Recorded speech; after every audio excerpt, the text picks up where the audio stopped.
उसने तो हथियार ही डाल दिए थे जैस्मिन ने जब मैं अंदर गई। लोग तो चाहते थे कि मैं जाऊँ।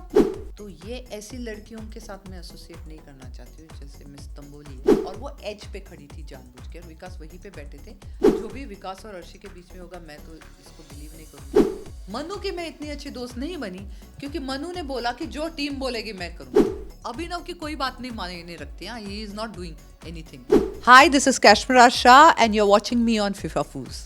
रूबीना को लगता है ट्रॉफी मेरे घर पे अभी थोड़े देर के लिए वहाँ जाके रखी है। अली गोनी, राहुल वैद्य और विकास गुप्ता ये डिजर्व करते हैं। अब अर्शी का कोई भी चीज़ मुझे रियल नहीं लगता। बाकी अभिनव और रूबीना में मुझे -1% इंटरेस्ट है। मुझे नहीं लगता वो मुझे बुलाएंगे बिकॉज उन्होंने देखा कि मैं वो नहीं करती हूँ जो अर्शी करती है। हाय गाइस, मैं हूँ शाइस्ता और आज हम एक ऐसे सदस्य से बात करने आए हैं बिग बॉस सीजन 14 के, जो कि भले ही घर के अंदर बहुत कम वक्त के लिए रही हो, लेकिन डंके की चोट पे रही। जो था जो है वही उस रूप में रही और टास्क हो बहुत ही बाखूबी से निभाया। हालांकि उनकी एविक्शन काफ़ी शॉकिंग थी। आइए सबसे पहले स्वागत करते हैं काश्मीरा का। Welcome. Thank you so much Shaista, thank you so much for liking me in the show. Of course, सबसे पहले ये जानना चाहेंगे कि ये जो सफ़र था बहुत कम वक्त के लिए था, लेकिन कैसा था? वेल, बिग बॉस में अगर आपको 2 दिन भी मिलते हैं ना तो आपके लिए एक एक्सपीरियंस, एक लाइफ चेंजिंग मोमेंट होता है। क्योंकि वो शो ही ऐसा है, वो घर ही ऐसा है, अजीबो गरीब घर है। वहाँ रिलेशनशिप आज कुछ है सुबह और दोपहर को चेंज हो जाते। तो ऐसा एक्सपीरियंस आपको मीन्स पूरे लाइफ टाइम का एक्सपीरियंस आपको एक हफ्ते में मिलता है। तो आपकी जितनी भी जर्नी हो, आप अगर उससे कुछ सीख के नहीं जाते हो तो यू आर द लूजर। मैंने तो बहुत सीखा है। मैं हमेशा हर दिन वहाँ रहकर कुछ ना कुछ नया सीख ही लेती थी। तो I am somebody that learns at every stage and every age of life. Kash, आप अपनी बेबाकी के लिए जानी जाती हैं, तो मैं बहुत सीधे सवाल पूछूंगी एंड आई एम श्योर कि आप उसे बहुत अच्छे से जवाब देंगी। सबसे पहले जब आप एंटर की थी घर के अंदर तो आपने जैस्मिन को ये कहा था कि मास्टर स्ट्रोक है, जिस तरह से उन्हें अली को उन्होंने बाहर निकाला था। लेकिन जब घर के अंदर आप गई, आपने कहीं ना कहीं जैस्मिन को टारगेट किया था, पर वो चीज़ें वहाँ उतनी उभर के नहीं दिखी। हमने ये सोचा था कि भाई अब कैश जा रही हैं तो पता नहीं क्या पटाखा फूटेगा और ये सारी चीज़ें। तो कहीं ना कहीं लोगों की तरफ से ये कमेंट्स उस वक्त आ रही थी कि कैश उतनी उभर के क्यों नहीं आ रही। तो वो क्या चाहते थे कि मैं उसको पोक करूं जिस तरह से अर्शी ने विकास को किया? वो मैं कर सकती थी, लेकिन वो मेरे नेचर में नहीं है। उसने तो हथियार ही डाल दिए थे जैस्मिन ने जब मैं अंदर गई। मैंने उसको नहीं भेजा। उसने एक्सप्लेन कर दिया कि उसने उसको नहीं भेजा। वो मानने को ही तैयार नहीं थी कि she was playing a game. तो मैंने बार बार उसको बोला, अभी एक टॉपिक को आप इतना भी स्ट्रेच नहीं कर सकते ना। सामने वाला आपको अवॉइड कर रहा है, बाथरूम में जा रहा है, खाना बना रहा है, बात ही नहीं करना चाहता, एक वॉल डालता है। तो आपको देखो, जब आप चेस खेलते हो तो आपको ऐसे खिलाड़ी के साथ चेस खेलना चाहिए जो खेलने के लिए तैयार है। सामने वाला चेस का गेम छोड़ के ही भाग जाता है, बोलते कि भाई मैं चेस में क्रिकेट खेलने जा रहा हूँ 11 लोगों के साथ। तो फिर आप 3-4 दिन के बाद उसके बॉडीगार्ड को भेज देते हो अंदर, जो आपको कुछ बोलने ही नहीं देता। फिर आके आपको बोलता है कि नहीं आपने ये किया तो लोगों को पसंद नहीं आया, वो नहीं आया। तो it becomes a very biased kind of statement and view. तो वो थोड़ा सा गड़बड़ हो गया। अगर जैस्मिन अकेली होती और थोड़ा सा वोकल भी होती ना तो ये बहुत अच्छी तरह से बाहर आता।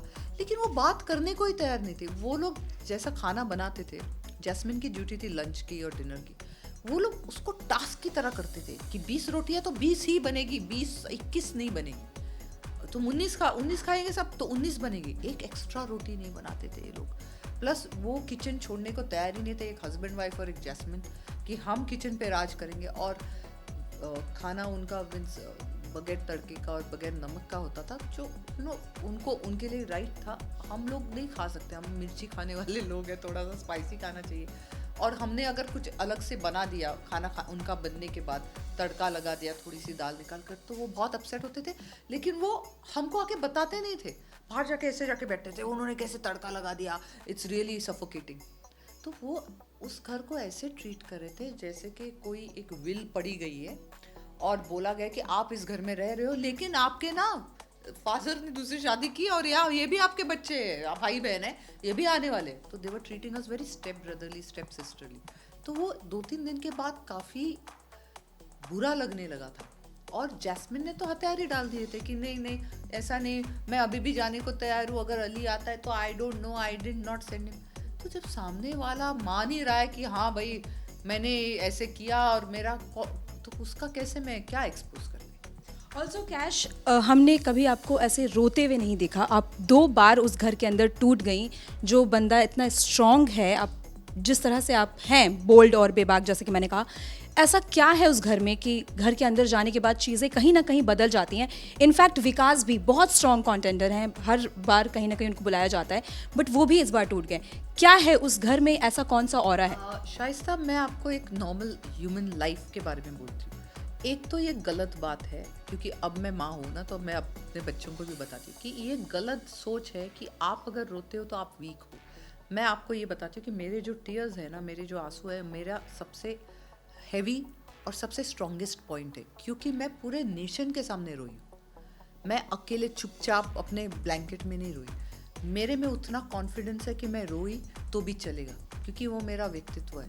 That is a part of my personality.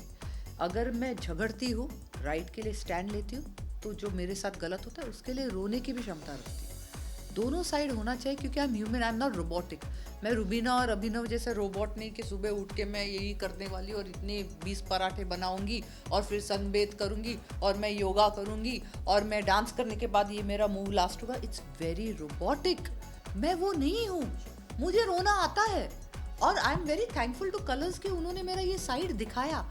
मुझे रोना आया जब मुझे ऐसा लगा कि एजाज, जो मेरे नए नए दोस्त बने थे, जो मेरे लिए हारने के लिए तैयार थे, उनको शायद गलती से मेरे हाथ से लगा होगा। अब वो 15 मिनट के लिए दिखाया या 2 मिनट के लिए दिखाया, मुझे बुरा लगा। मैं आधा घंटा रोई तो रोई, उसमें बुरी बात क्या हुई? बट मैंने उनको कन्विंस तो किया फ्लिप करने के लिए, मुझे जिताने के लिए।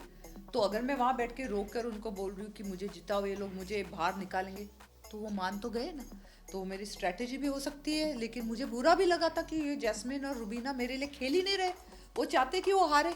रुबीना दूसरे टीम के लिए खेल रही थी, वो बाद में एक्सपोज हुआ वीकेंड के वार पे। मेरे लिए खेल ही नहीं रही थी। वो लोग तो चाहते थे कि मैं जाऊँ।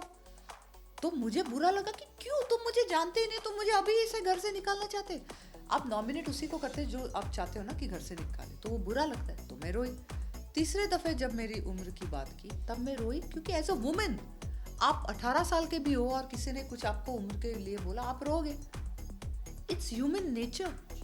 और वो टोन से मुझे प्रॉब्लम था, उसकी बात से मुझे प्रॉब्लम नहीं, क्योंकि मैंने अपनी एज खुद ही बता दी उधर। Everybody was shocked and I am proud to say I am this age, क्योंकि I am an inspiration for all the women जो अपना करियर वापस रिस्टार्ट कर रहे हैं, जो मेहनत कर रहे हैं अपने बॉडी पे, अपने क्राफ्ट पे, अपने आर्ट पे, और जो बोलते हैं कि इस उम्र में भी हम काम करके अपना नाम बनाएंगे, अपने फैमिली को सपोर्ट करेंगे, तो why should I not be proud. लेकिन उस बदतमीज लड़की का टोन बड़ा गलत था, और वो लड़की थी इसलिए मुझे रोना आया। अगर एक लड़का बोलता, अली बोलता या राहुल बोलता, तो मुझे बिल्कुल रोना नहीं आता। पर एक लड़की ने बोला जिसको अक्ल ही नहीं है। अब अक्ल नहीं तो उसको क्या समझाएगा। अगर आपको याद हो तो निकी तंबोली की हम फिलहाल बात कर रहे थे, तो उन्होंने राखी सावंत पे भी ये कमेंट किया कि 15 साल में तुमने क्या किया है क्या नहीं, ये सब जानते हैं। तो उसने ये बोला कि यहाँ सबने तुम्हारी इज्जत लूटी, ये भी कमेंट बोला उसने। तो ये दो बड़े गलत कमेंट थे। तो ये ऐसी लड़कियों के साथ मैं एसोसिएट नहीं करना चाहती हूँ जैसे मिस तंबोली है, और उनको आगे भी बढ़ावा नहीं देना चाहती हूँ, क्योंकि वो फेम के लिए कुछ भी कर सकते हैं, और ऐसे लड़कियों से मुझे सख्त घृणा है। ऑल्सो जब आप घर के अंदर थी और निकी तंबोली की मॉम से बात किया गया, किसी ने इंटरव्यू किया, तो उन्होंने ये भी कहा कि मैं कैश की फ़ैन थी, लेकिन अब मैं उनसे नफ़रत करती हूँ, और बहुत सारी और भी चीज़ें कही कि अगर कैश की शादी सही समय पे होती तो अभी निकी की उम्र की उनकी बेटी होती।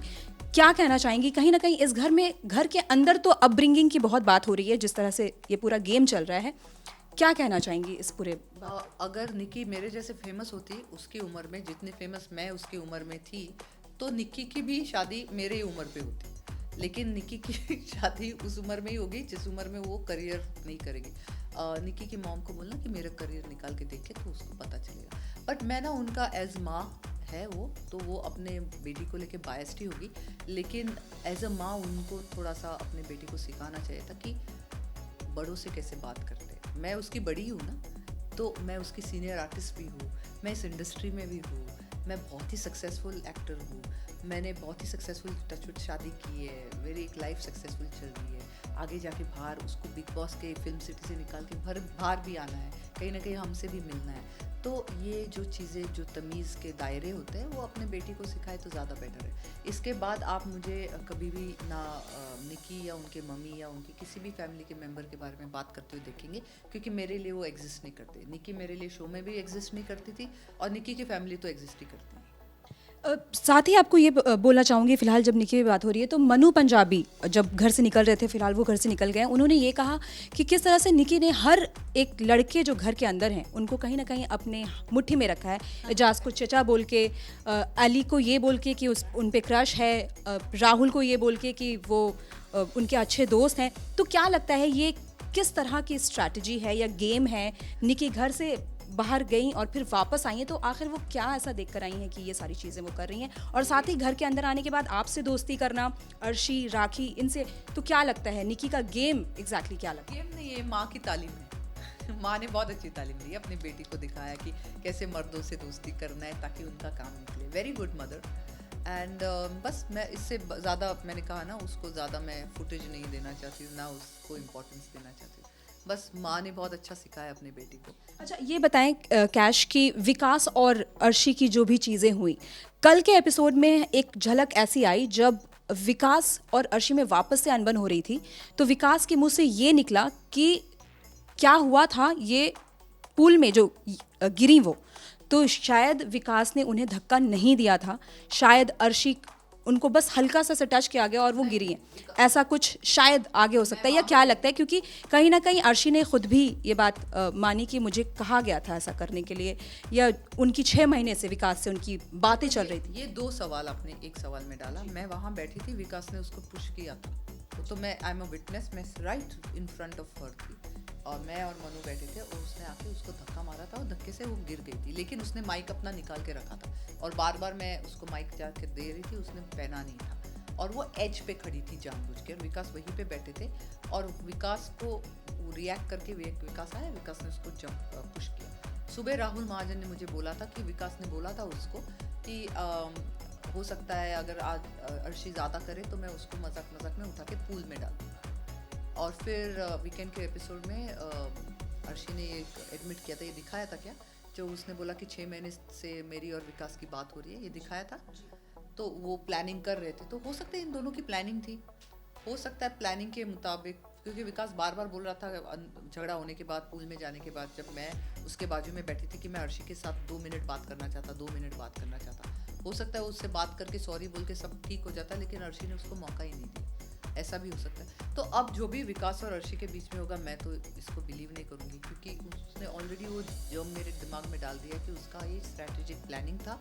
अर्शी और विकास दोनों इस चीज़ में इन्वॉल्व थे। ये बताएं कैश की आपने जो चाल चली, मास्टर स्ट्रोक अगर देखा जाए तो आपने खेला। बिग बॉस के इतिहास में ऐसा नहीं हुआ कि अगले पार्टी ने कन्विंस किया सामने वाले को कि तुम भाई हार जाओ, और लोग हार गए, मतलब हार गए, और उसके बाद आपकी टीम जीती और उसके बाद आपने टास्क में बहुत जी जान लगाई, ये हम सब ने देखा।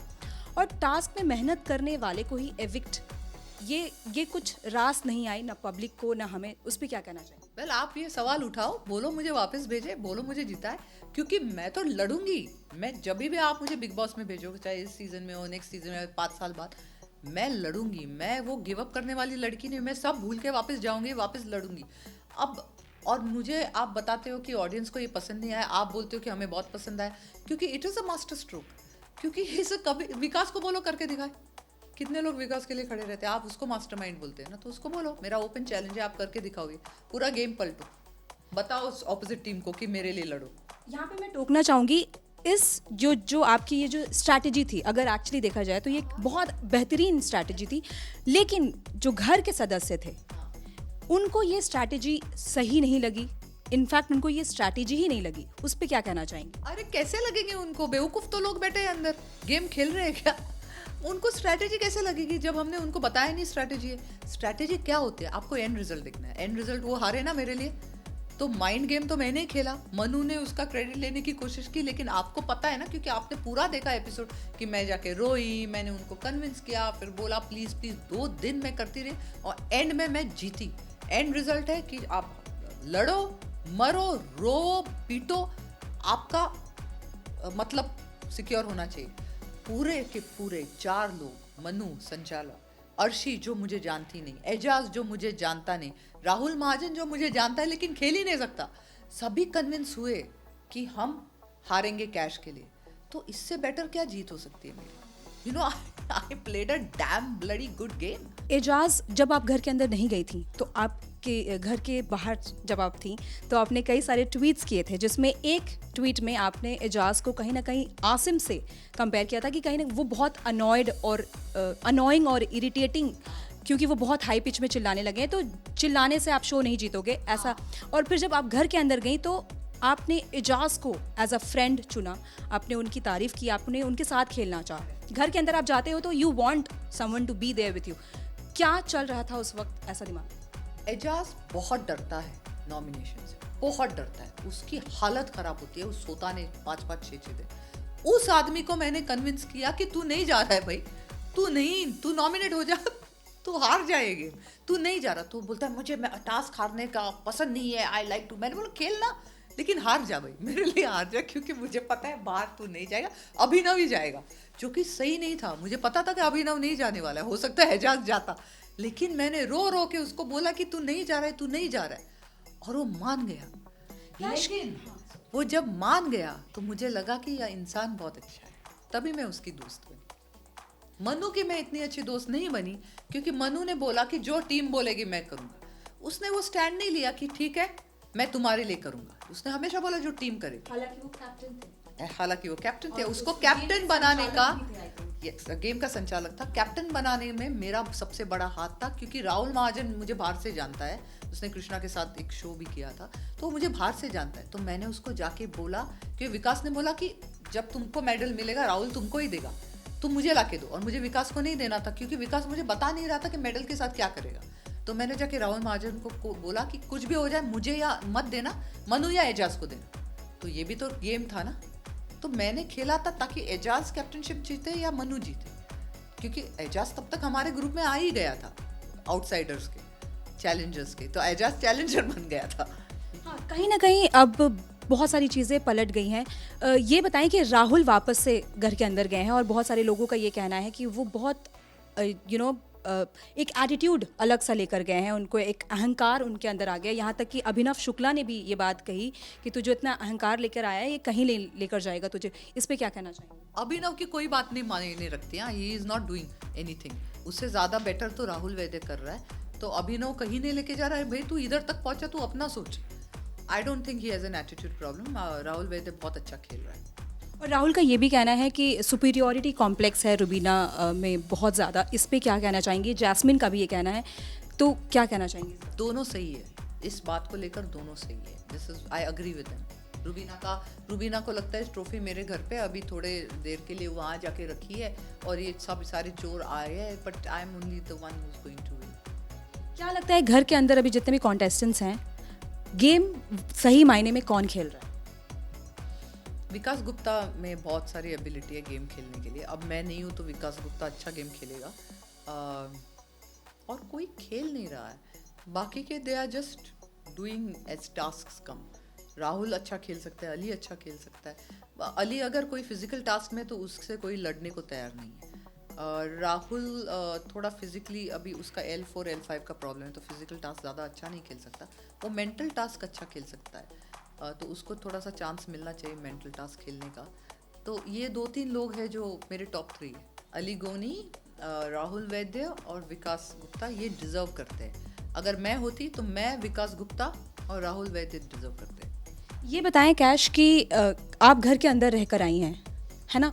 बहुत सारे लोगों ने बहुत सारे सवाल उठाए रुबीना और अभिनव को लेकर, और जिस तरह से अर्शी उनके रिश्ते में बीच में आ रही हैं, या जो भी वो हंसी मजाक ही करती हैं, या उनका कहना कि मुझे प्रेग्नेंट कर दो, और ये सारी चीज़ें, ये एक्चुअली टीवी पे देखा जाए तो शायद अच्छा नहीं लगता, लेकिन आप घर के अंदर देख के आई हैं, क्या माहौल है, क्या चीज़ें होती हैं, किस तरह से रिएक्शन जो है अर्शी को मिलता है? अब अर्शी का कोई भी चीज़ मुझे रियल नहीं लगता, आई एम सॉरी, क्योंकि जब से पता चला कि विकास और उसका थोड़ा सा स्ट्रैटेजी और प्लानिंग था, तो ये भी मुझे रियल नहीं लगता। मुझे ये लगता है कि वो अटेंशन ग्रैब करने के लिए कर रही है। बाकी अभिनव और रुबीना में मुझे -1% इंटरेस्ट है। तो they are very dull and boring inside also, जैसे बाहर दिखते वैसे अंदर दिखते, कुछ नहीं करते, सिर्फ आलू छीलते हैं और एप्पल खाते हैं। आखिरी ये पूछना चाहूँगी कि डॉली बिंद्रा और पवित्रा पुनिया का वापस जब उन जाने वाली हैं, क्या लगता है गेम में और क्या चेंजेस हो सकते हैं? वेल मैं एजाज के लिए खुश हूँ क्योंकि उसने पवित्रा को बहुत मिस किया है और अब मनु भी नहीं है जो उसका दोस्त था, मैं भी चली गई जो उसकी दोस्त थी, तो पवित्रा जा रही है तो मैं बहुत खुश हूँ। डॉली वही करेगी जो राखी और अर्शी कर रहे हैं, 1 लेवल अप होगा, चिल्ला चिल्ला के बात करना और ये करना। तो डॉली का पता नहीं कैसे गेम खेल, क्योंकि डॉली गेम नहीं खेलती, डॉली सिर्फ चिल्लाती है, बट वो कहीं ना कहीं अच्छी औरत है, बुरी नहीं है, तो इंटरेस्टिंग होगा देखना। ये बताएं कि अगर आपको बुलाया गया वापस से तो जाना चाहेंगी? I love the show, of course I will go, मैं डेफिनेटली जाऊंगी, लेकिन मुझे नहीं लगता वो मुझे बुलाएंगे, बिकॉज उन्होंने देखा कि मैं वो नहीं करती हूँ जो अर्शी करती है और राखी करती है, तो अब अगर डॉली वगैरह जा रहे तो मुझे नहीं लगता, I don't fit in to that, मैं वो स्पेस में नहीं हूँ, वो that's a very negative space, you know. मैं बहुत ही सुलझी हुई खिलाड़ी हूँ, मैं विकास गुप्ता की स्पेस में हूँ, तो अगर विकास गुप्ता जैसे प्लेयर्स चाहिए और नेक्स्ट सीजन हो या ऐसा कोई सीजन हो तो डेफिनेटली मुझे बुलाएंगे। बस एक आखिरी गेम खेल लेते हैं, it will take few minutes. मैं आपको एक एक सदस्य के नाम बोलूँगी, आपको बस ये बताना है कि कौन सा एडजेक्टिव उन पे जाता है। स्टार्ट करते हैं एजाज खान से, क्या कहना चाहेंगी? एजाज खान जी।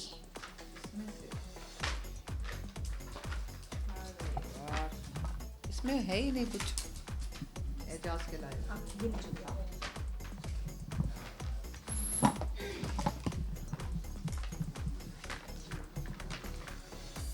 कंफ्यूज हो रही हैं यहाँ पे कश्मीर। हाँ, तो एजाज और मन्नू की जोड़ी थी जोड़ी नंबर 1, क्योंकि वो दोनों मनु वो रिक्रिएट करना चाहता था, मन्नू और मनवीर, तो वो इसलिए मैं उनको जोड़ी नंबर 1 कहूँगी। राहुल वैद्य। राहुल वैद्य जी। राहुल वैद्य यार कुछ लोगों का नहीं है इसमें, तो मैं उनका नाम नहीं ले सकती। आपको क्या लगता है, आप कौन सा एडजेक्टिव उन्हें देना चाहेंगी राहुल वैद्य को? Rahul Vaidya is a player, you know, वो गेम नहीं खेलता है बट गेम खेलता है, यू नो, तो ही इज़ अ प्लेयर। कभी कभी वो पोक करता है बगैर किसी के नोटिस किए, ही डज पोक, is a good poking artist. Okay. Rubina दिलक। रूबीना फेक। अभिनव शुक्ला। ओके। राखी सावंत। अर्शी। अर्शी। राहुल महाजन। हाँ, इधर भी उधर भी करता ही है वो। जैस्मिन। जैस्मिन, ओ बेचारी, जब अली नहीं था तो वो उस गैंग में थी ना, तो अभी अली है तो अली के साथ है। अली। अली का इसमें कुछ नहीं है, अली बहुत अच्छा प्लेयर है, तो इसमें तो कोई है नहीं, तो अली को मैं बोलूँगी सर्वाइवर, फाइटर। और कोई बच गया? I think we done. No no, Kashmera Shah. जो मास्टर स्ट्रोक आपने लगाया, इट्स अ मस्ट। जाते जाते क्या कहना चाहेंगी फैंस को अपने कैश में? मैं ये कहना चाहूँगी फैंस को कि थैंक यू, आपने मुझे बहुत सपोर्ट किया, आपके बहुत से डीएम्स आए मुझे, बहुत से मैसेजेस आए, आप डिसअपॉइंटेड थे, आप में से जिन्होंने 24 आवर्स का देखा है, आप लोगों ने मुझे मैसेज किया कि आपको हम देखते थे कि आप टॉप 3 में जाओगे, तो thank you for that confidence and thank you. और आपने अप्रिशिएट किया कि मैंने डिग्निफाइड एंट्री की और डिग्निफाइड एग्जिट की, और आपको मेरा ये जो रियल सेल्फ है पसंद है, so thank you, that's a win enough for me.